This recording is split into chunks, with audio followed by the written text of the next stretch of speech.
Welcome to Write Now Workshop Podcast, where you can write a book and change the world. I'm your host, Kitty Bucholtz, and this is episode 98, Self-Editing with Style, an interview with Tisha Martin, coming to you on Thursday, September 13th, 2018. Well, as much as I can, when you ask for, I want more of this or that, I'm trying to give it to you. And I know that there were several people who wanted more interviews with editors. So today's interview, I think, will help you a lot because it's editing that you can do. So self-editing with style. Tisha works in the theater as well. And so as an editor, she has a lot of great examples that kind of go back and forth and remind us of the feeling that words have, in addition to or in spite of the actual words on the page, like to remember the feeling that the words all together give the reader. So I think you're really going to like today's episode. It'll be lots of fun. A couple of things happening in my life that might give you reminders of things that you could do in yours. So I was talking with one of my friends, and she and I, my friend Elena, she and I are going to try writing a Hallmark Christmas story and have it ready for the open submission period in February 2019 for Hallmark Publishing. Yay. And so we were talking about, like, what do we want to do and how do we want to do it? And, not very many people have written for Hallmark yet. So it's like, okay, so how exactly are we going to approach this so that we can try to give them a story that's pretty much the kind of story that they want? And so, of course, watching Hallmark Christmas movies, poor us. Oh, that sounds so hard. But the other thing is that we decided to do a brainstorming session, which we're actually going to do later today as I am recording this. So I'm super excited. And to get ready for the brainstorming session so that we can help each other better, we decided that we would send each other at least a paragraph about a part as much as we could of the idea that we had, whatever it was, even if it was just a line or two. And I actually did write, I think, 2 paragraphs. So the idea went from this fluffy cloud in my head to actual words on a page. Yay. So that's something that you could do if you have the fluffy cloud of the story in your head, is get somebody to say, okay, tomorrow we're going to talk about my story. Therefore, today we need to write down, exactly what is in my head as best we can. And as I was writing, I actually thought of more ideas. I was like, oh, right. Oh, that. So remember, that happens when you're physically writing. So if you've got the fluffy idea for the story in your head and you're like, I need to get it down, but I don't really know what I'm trying to say yet, the fact of writing, the act of writing will actually help you. So if you've forgotten that always happens. I just encourage you to give that another shot again today. And also the idea of getting together with another writer, whether it's on a video call, the way that I have to do, or in person, and actually talking about and brainstorming ideas with each other. That is always a good way to jumpstart lots of ideas. So I thought that I would throw that out there in case you're thinking, I've got this idea, but because sometimes we all forget, oh yeah, you know what? I need to actually just sit down and write what I know and then see what else happens. And then, for instance, I wrote twice as much as what I thought. I wrote 2 paragraphs instead of 1. So yay. Anyway, a little bit of encouragement for something that you might try with you and your writing buddies. In the meantime, let's talk to Tisha and learn more about how we can self-edit with style. Today's guest is Tisha Martin. Tisha can't say no to either writing or editing, so she compromised. She's an editor by day and a writer by night, and lives on coffee and goldfish as she helps writers create compelling stories that readers will remember long after closing the back cover. She loves collecting vintage hats, training horses, and the theater. Welcome, Tisha. Hi, Kitty. Thanks so much for having me. Oh, it's great to have you on. Everybody wants to know, when can you have on more editors who want more advice? Yes. Editors really are your best friend. So true. But I think there is one thing that we should be clear on, particularly for anybody who's listening not in the United States. You do not eat live little fish named goldfish. No, I don't. It's those goldfish crackers. It's the like, little cheese crackers. Like your snack. Right. It's those cheese crackers. Yep. Good. Then we don't have to be afraid. Eat real live fish. No, yeah, good. I don't eat real live fish. I think I would probably gag. Yeah. At least not live little ones. And No. yeah, no. Yeah, no. That's for people who enjoy like fish. Right. Yes. I am not a sushi girl myself. Nope. Oh, well, listen, we are excited to hear a bit of advice that you can come up with having to do with how we can help ourselves to make better books. And so you are talking to us about self-editing, adding theatrical style to your story. And I see that you're very interested in the theater. So tell us a little bit about how you came up with this idea for novelists, and then let's just start working through it.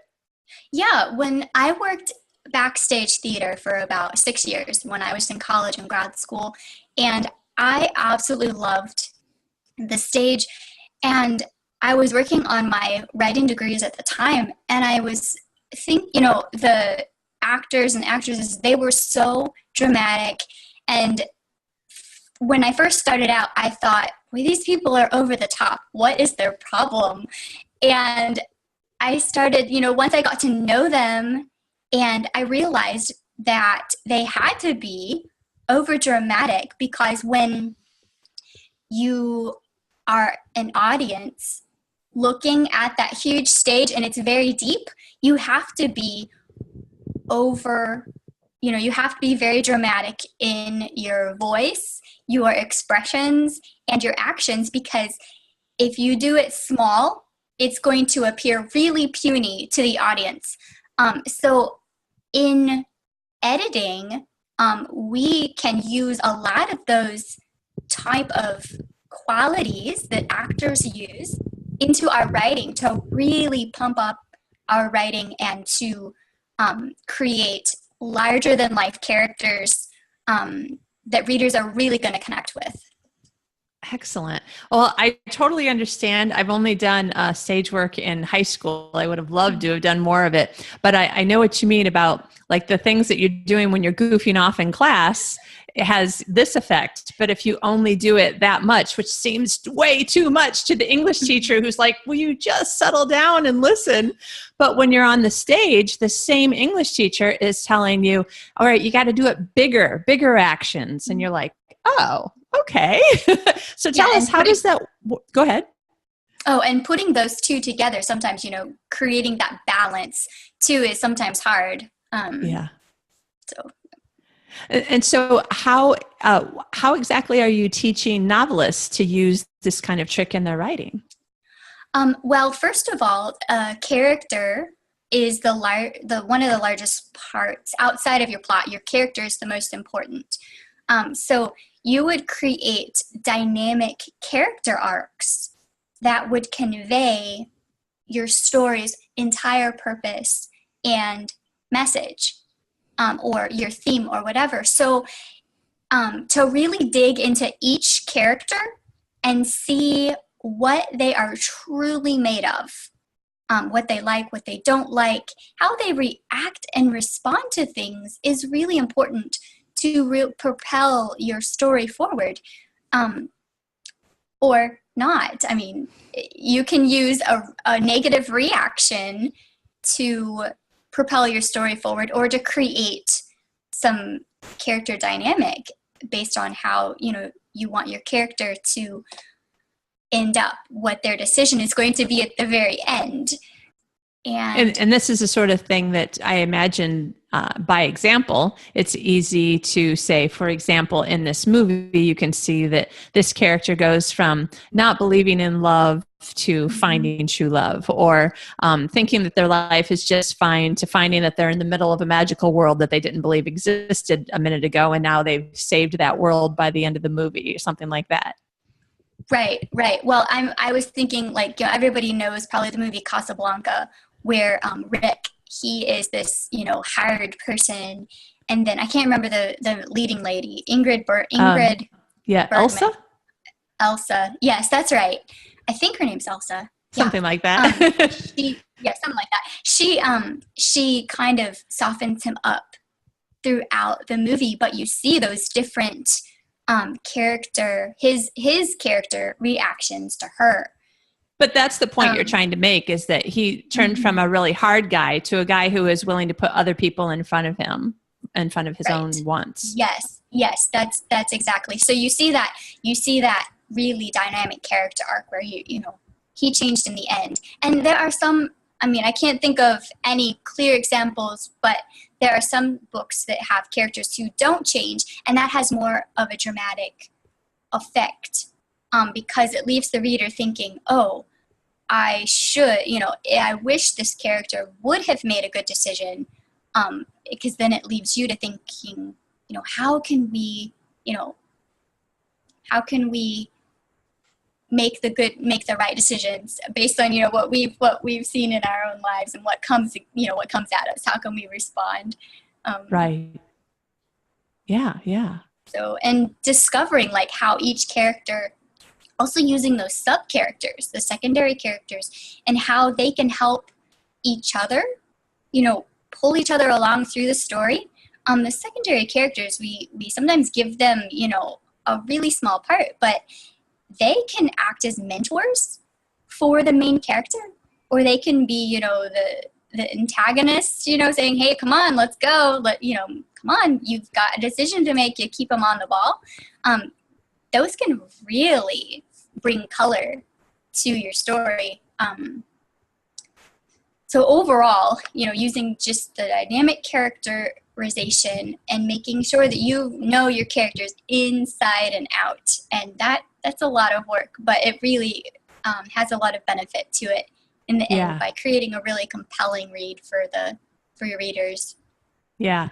And again, I tend to use movies for examples, only because there's a good chance that people have seen at least some of the things that you know, you can bring up in an example, and also they only take, 2 hours to get through, instead of a book for me usually takes, you know, at least a few days, maybe a couple weeks, depending on how much time I have. But one of the go ahead. Oh, I was just saying, you were saying movies. I've been watching a British mystery series, and the characterization through that series has been phenomenal. It's true to life. Their expressions are just so accurate to what the character is feeling, and I'm like hooked, you know. And I don't have a lot of time to devote to movie watching, but I'll watch this series because I love the characters. They've done an excellent job with building the characters, along with a great scenes to really pull us, you know, to pull me along. So if we can do that in our books, then, you know, we'll never work a day in our lives. Yeah, exactly. I don't suppose you remember the name of that series, do you? It's called Endeavor. Endeavor. And it's a British show? Yes, it's a British mystery show. All right. Yeah, I think it came out last year, so there's a lot of people like talking about it. So you'd be able to find it online. Excellent. All right. Good. Yeah, I have to say that there's a few things that come to mind whenever I'm thinking about characters when it comes to TV shows or movies or whatever. The movie Calendar Girls, which is also based on a British true story. I am amazed at how every single character is completely different from the other one. Like, you'd never think, oh, those are kind of the same character. They're all totally different. And that's creating rich characters for each movie, because you don't want the same characters throughout each of the books that you write, because then you're either, readers, two ways. Readers can think, oh goodness, you know, this author's created characters who are just like the last book. Why do I need to keep reading? Right. Either they'll keep reading because they like that style, or the author has created a compelling plot to go along with the same character that they have, you know, used in the last book. Yeah. Or they just don't read it all because they want fresh. They want something new. And that's where, you know, really digging into each character and giving them life in each book that you write is going to help you as the author and then give something new to your readers. They're going to always come back and say, what do you have next? Do you have something, what are you working on next? We really want that book out. They don't want to wait a whole year. Right. Yeah, because there's and it's probably similar, readers and publishers both. Like, give me the same thing that made me as happy as the last time that you wrote a book that I loved, but also make it different. Yes. I've always, as an editor and a writer, I have always been stumped by that phrase. Give me the same thing, but make it different. And I'm like, how? Totally mess with my mind there. I'm not sure what to think. So then you just, you spend weeks just thinking, oh gosh, how can I, this doesn't make sense. How can I do this? And then the more you think about it, the more you pre-write and, just write whatever is in your head. It does start to make sense. And if you collaborate with people, your friends, something new does come. Right. Exactly. Yeah. Because in the end, if somebody loves, say, for instance, somebody loves my books and they want more of the same, but different, well, then I know they want the humor. Depending on which of my series they like, which one they're talking about, they want it to be sweet or, however that series is that they like. I have a sweet series and not as much, like there's a few curse words and a little bit more than kissing, but still no sex. Or I have one book that's sex between the married couple, but I tried to make it funny and not descriptive, So there are certain things that I do that when a reader says, oh, I really want, more of the same, then I'm like, okay, so probably this, and this. And I think sometimes it's just a matter of finding. Yeah. Yeah. You have to find exactly what the reader truly liked. So, and that's where, questionnaires come out. Okay, what did you like about this book? And be as descriptive as possible in your survey. You ask them to be as descriptive as possible. So then you have to ask the right questions. Yeah. And I think a lot of times, like for me as a reader, I look for those dynamic characters because I read to fall in love with characters. And I read for plot. I read for story, but those characters are just, it's like, oh, I just want you to go on forever, because those are the ones who live and they never die. Right. Unless, author's only written one book. There was, I judge for Writer's Digest, and there was one book that totally blew me away with characterization. The author used theme as well to build her characters. And so all the characters had like names that reflected her theme. Interesting. And she also had scenes that reflected the theme and word choices. And so just that entire story building along with creating the rich characters, it was so beautiful. Like, I was just like, can you write another book like this? That's where, more of the same but different, it's the characters. If you can consistently create those characters that are rich throughout each scene that you write or each chapter that you write of your book, your readers are going to come back every time. Yeah. That's awesome. I love it. Yeah. And it's definitely what keeps me reading. Mm-hmm. Yeah. Oh, it keeps me reading. I mean, I read too. We have, editors have to read more than regular readers. Yeah. So, you have to keep, what's the best book out there and why does it work? Why doesn't it work? We have to have all that knowledge too. So with, I was mentioning scenes. So you have the great characterization, you have depth to your character's personality, dialogue and things. But with scenes, if you can create great scenes as well, that's also going to be really captivating for your readers. One great thing, and we've all heard this, so I'm probably, I don't want to bore you, but showing but don't, by not telling. And you do this by adding conflict in every scene, no matter how small. I mean, the characters could be arguing over the toothbrush or how they roll the toothpaste tube. If that type of, that's small conflict in that particular scene. But if that conflict propels later to an even larger conflict in a later scene, the reader's going to remember, I need to remember this piece of conflict because that's going to be important. They're looking for those little clues throughout the book. And you, as the writer, you build it from small to middle to big to really big. And then you have the big blow up. And then you have, they either make things right if it's a romance, or, the bad guy gets caught if it's a mystery or thriller, or, whatever gets solved. Just the historical is, it's more thematic sometimes, and the theme is realized through it by the end, and the characters had that, transformation.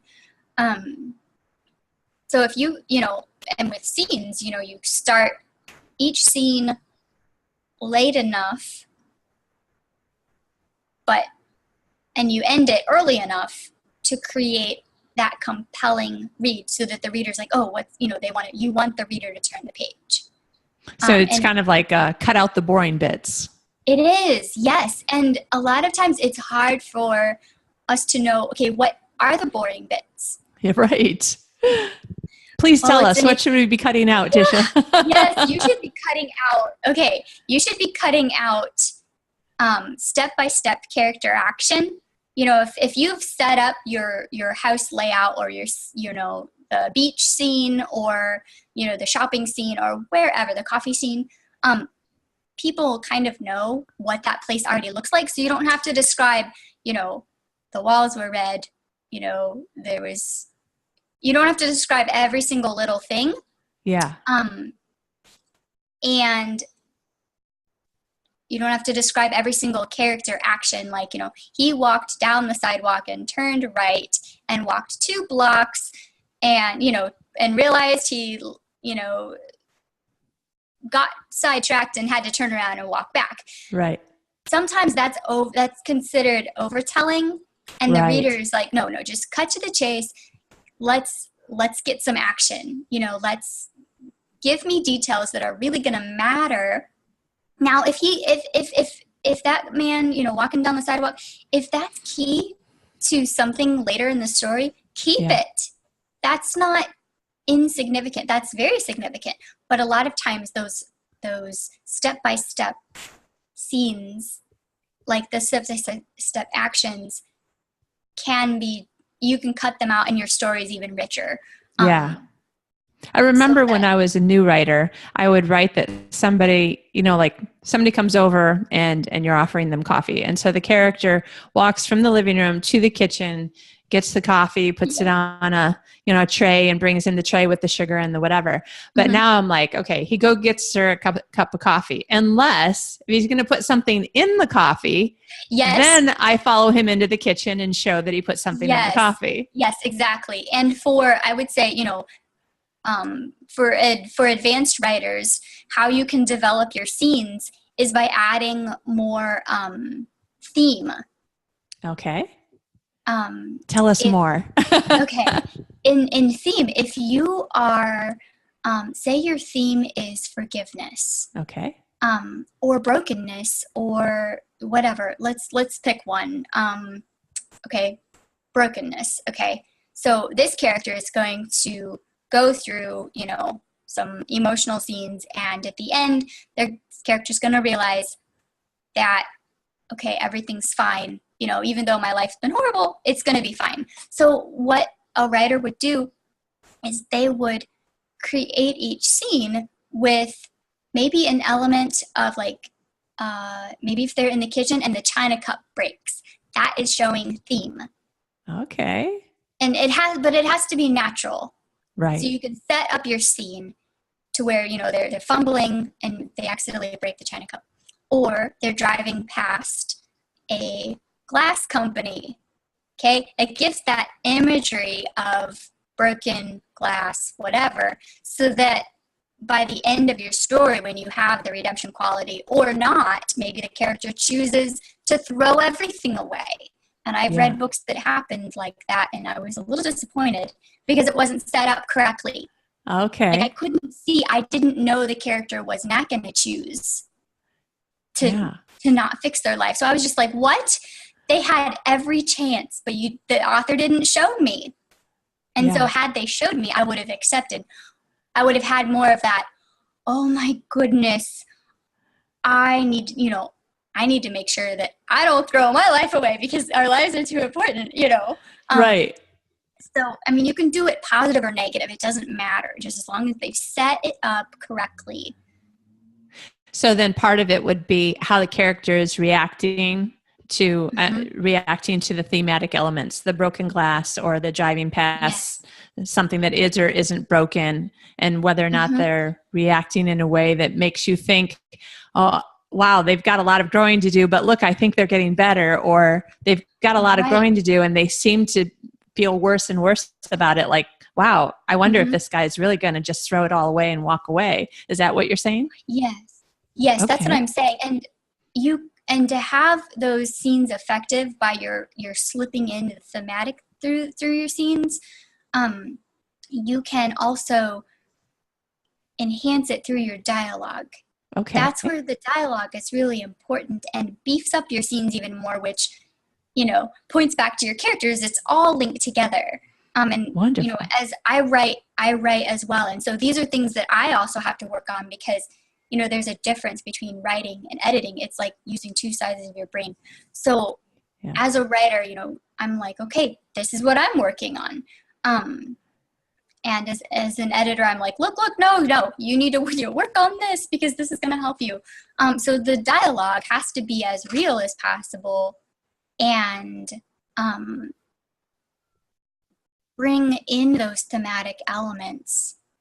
Because you can have a sub character be really introspective and pick up every single little thing that the main character does because that sub character really knows that main character. Yeah. And so that sub character can say, well, okay, so, your life isn't as broken as that china glass, okay?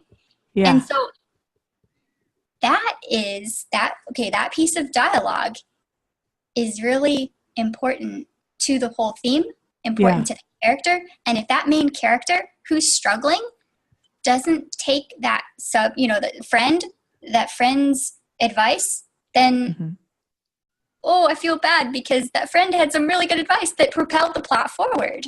Right. It's funny. That I've recently moved to Sweden, and so I had to buy all new dishes and everything like that. I'm a huge IKEA fan, and there's one about a mile away. And so our entire apartment is furnished by IKEA, or as they say here, IKEA. But I have this lovely set of everyday dishes that, let's see, we've been here 2 months. I do not know what is wrong with either me or the dishes or whatever. And I have to say, after the number of years that I have, used actual dishes since I was 5 at least, right? I'm thinking, I don't think it's me. I have never seen more chips on the plates, the bowls, the cups, every single thing. And I'm thinking, oh, that is so interesting. I wonder if there's some place where I can bring a brokenness quality into, and now I'm thinking about it. Oh, my next book, because her husband dies before the book starts. But I'm thinking how interesting it would be to use an experience of my own, and I could have her just so frustrated because yet another plate's chipped. It's not broken. You can't throw it away, and yet it's not perfect anymore. And then how do you feel about that? But what it really is how do you feel about your life? It's chipped. It's not broken. That's really got me thinking now. This is interesting. Yes. Yeah. Oh, I love that. And if you can bring that into your next book, that is really great, because there are so many times, we're not perfect, none of us. And there are lots of things in our lives that just appear broken. And it's like, okay, so what are we going to do with them? How are we going to move forward? I really love that idea, because you can totally bring that through, and she can come down to the part of, okay, my husband's gone, so what am I going to do to replace, you can't duct tape your dishes. That'd look really cheesy. Okay, but so now I'm thinking of a character. I'm like, I got to have a character do that. You're going to get credit for like so many things in my next book. Yeah. Oh, you might. Okay. Oh, so you might have a character duct tape the dishes to keep it. I might have a bachelor duct tape the dishes. It totally fits in the small town country area that they're in. If it's a bachelor, then I could totally see that. Not to knock bachelors, but that was something that they would probably do. The right guy in the right situation. Yeah. Yes. Oh, and yep, you could totally do that. Yeah, I like that idea. That's great. It's just, and it's honestly, it's just finding what works for you. What works for the story, because everyone's going to have, a lot of us, we write about the same things because there's only so many plots in the world. I think, what is there, like 20 or 30 plots in the world? But everyone has their own spin. Right. And if you can really dig into the undertones and the motives behind things, and you can, you can create a really rich story. Yeah. All right. This is great. This is like giving me ideas. I hope it's giving the rest of the listeners some ideas. And you know what, if anything we've talked about today, just, if you have questions, drop a comment down below. We would love to help you out, because, a lot of times conversing back and forth with ideas really helps get those creative juices going. Exactly. And just a reminder, we'll have the whole episode up as a YouTube video on my YouTube channel, and also, every place that you listen to podcasts. So I guess if you listen to the podcast audio only, there isn't specifically a place that you can leave your comment unless you go right to my website, which is rightnowworkshop.com. Sorry, podcast.rightnowworkshop.com, and then find our episode, which I think is going to be 97 or 98, somewhere in there. I'll have already mentioned it when I do the intro and count it out. Okay, so I think I interrupted you when we were talking about dialogue. So we want it to be not boring, but can you give us a tip or two on how to make it more interesting to readers? Okay, trying to think. Sometimes you can make your dialogue interesting by not making it predictable. Yeah. For instance, if a main character says, well, why would I want to go see that movie? I don't have the money. I'm really busy. Why are you telling me to do something that I don't want to do, or that I don't have time to do? Well, that second, the character that they're having the conversation with can reply with a question. Generally, as a reader, you would be thinking that they're going to reply with an answer. But right. You're kind of giving the reader a twist by giving a question like, well, why do you work so hard? The secondary character says, why do you work so hard? And it may be a rhetorical question, but the main character is like, oh, I don't know. It causes them to reflect. Yeah.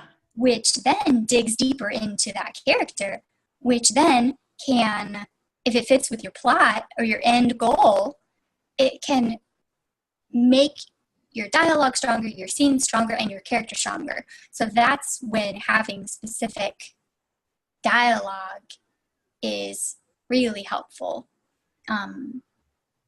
Excellent. The worst dialogue tells your reader what the characters have done, or what they are doing, or what they will do.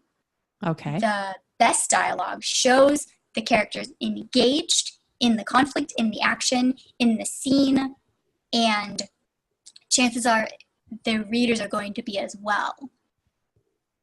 All right. It's almost like good dialogue is almost like uh, eavesdropping. Yeah. Have you ever eavesdropped on a conversation that just started? I have a tendency to remember the times when I've eavesdropped in the middle where I'm like, what in the heck are they talking about? That's sometimes how your dialogue should be and how your scenes should be. Because you sit up and think, oh, what's going on? And it makes you want to listen harder. So it makes a reader want to read more or be more engaged because they're like, well, what's going on? Right. Oh, that's a good tip. I hadn't thought about dialogue in the same way as that.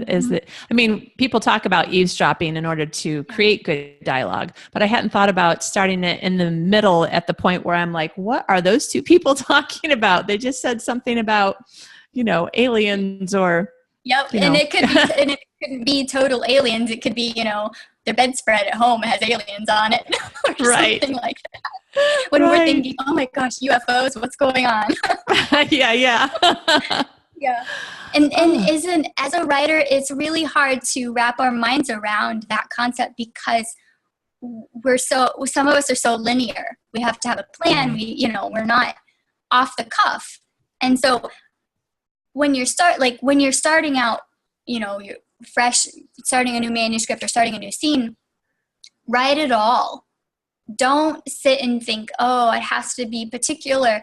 Write it all out. And then we're talking about self-editing today. As you're self-editing, find the line that really jumps out at you as a reader and delete what's above. All right. Because that's kind of where, wherever your action starts, wherever your interest starts, that's usually where your story should begin. Because a lot of times we start it way too soon. And I like to copy and paste what doesn't work in my story into a new document because I'm going to save the bits and pieces for later. I never destroy anything I've written because I know, down the road I'm going to use, this word or this piece of dialogue or, this character action is going to fit in another part of whatever I'm writing.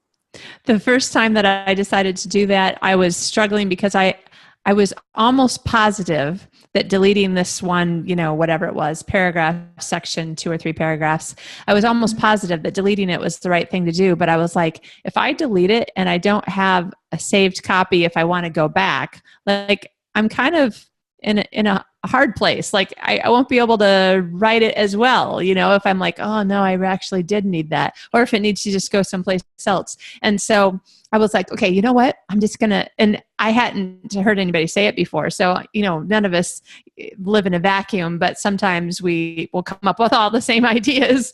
And so the same thing. Yeah. I was like, I'm going to cut and paste this into another document and just save it as deleted bits. And then just in case there's something that I deleted that I'm like, yeah, I shouldn't have deleted that, I can go back to it. And the fact is that probably 1 or 2% of what I've put into those documents ever gets looked at and used again.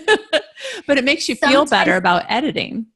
Yes, it does. And sometimes it's true you never use that again because the more experience you have, the more you realize, okay, that needed to just stay in that unused document file forever and ever. But there are other times, if you get, an inkling to look at it again, you can pull something from that. At least you have it and you're not like, oh my gosh, I've deleted it and I will never get it back. And how did I write this again? How did I do, you don't have to recreate it. It's already there. You can tweak it. There was a manuscript I edited last month and it was 150,000 words. Wow. About a badger. It was so cute. But I deleted 100 pages. Wow. Because it didn't propel the plot forward. Just whatever pieces just didn't work. And the author was so thrilled. Thank goodness, really right? Because, well, a good editor is only going to help the writer make the story better. They're not deleting Right. because, oh my gosh, this doesn't need to be in here. They're deleting to polish, to fine tune, to make your story better. Now, I have an editor because no writer should ever like fully, final edit their story. You can self-edit, but then you send it off to an editor because they've got, they're not as close to the story as you are. So my editor, I sent her the best scenes I think I've ever written.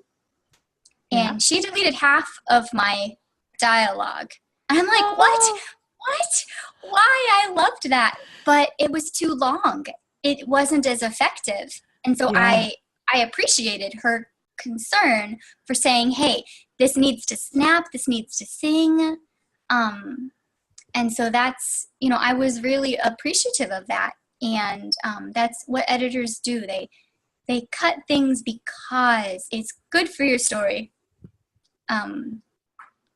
Excellent. So, or they make suggestions like, hey, add this in here. This would be great. Or they say this would be great in another place. Just it doesn't work right here for your scene and what you want to accomplish in that scene. Excellent. Now, if I remember correctly, you not only work for publishing companies, but you also have individual clients, right? I do, yes. I've had individual clients for the last few years, and I've had repeat clients. I'm very blessed. I love helping my clients and new writers and self-published writers. I love helping them make their manuscript better because it's a team effort. We never, the publishing industry isn't a one person, it's a team. And I love being part of a team and saying, hey, let me help you take your manuscript to the next level. And, editing is a gift to your story. It's a gift to you. It's a gift to your readers. So I do have private clients.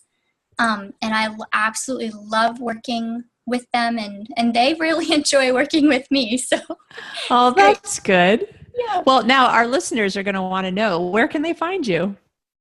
They can find me at my website, tishamartin.com. Okay. And I have, there's client testimonials on there of past clients that I've worked with. My services are on there. I blog every Friday. So I offer tips for writers and for editors. So if usually tips for editing. So, and things for readers. I have giveaways usually, author interviews. So I try to offer something to the whole of the, editors, writers, and readers. Nice. So at tishamartin.com. And up until December 1st of this year, 2018, I am actually offering a discount for my content critique package. And that's kind of giving you the entire confidence of your manuscript and how, if it's on the right track, what, your strengths, your weaknesses, all of that. And kind of covers everything that we've discussed today. I'm offering a 15% discount on that. Excellent.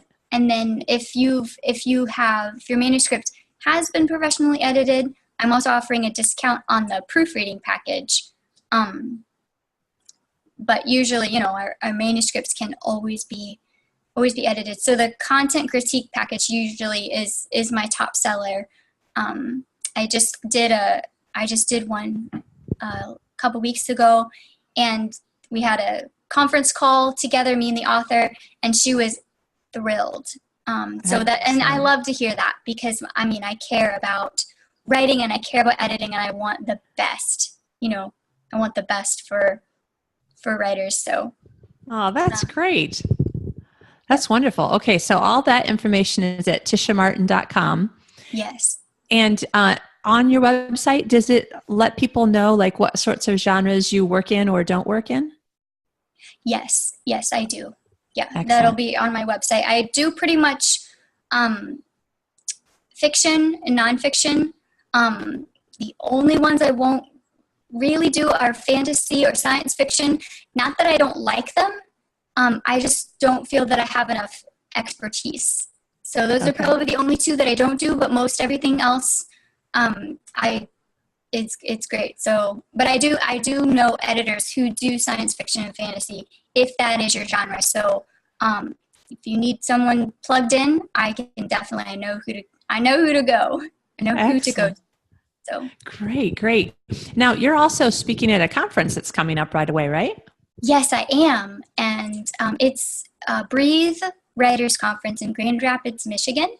Go Michigan! Woohoo! Michigan, yes, you're from Michigan, right? I am. Wonderful. I love Michigan. It is great. This conference is $175. So wow. 2 days, very affordable. Yeah. And it is the perfect balance between professionalism and friendships. Like, I've made so many good friends there, and I'm excited to go back.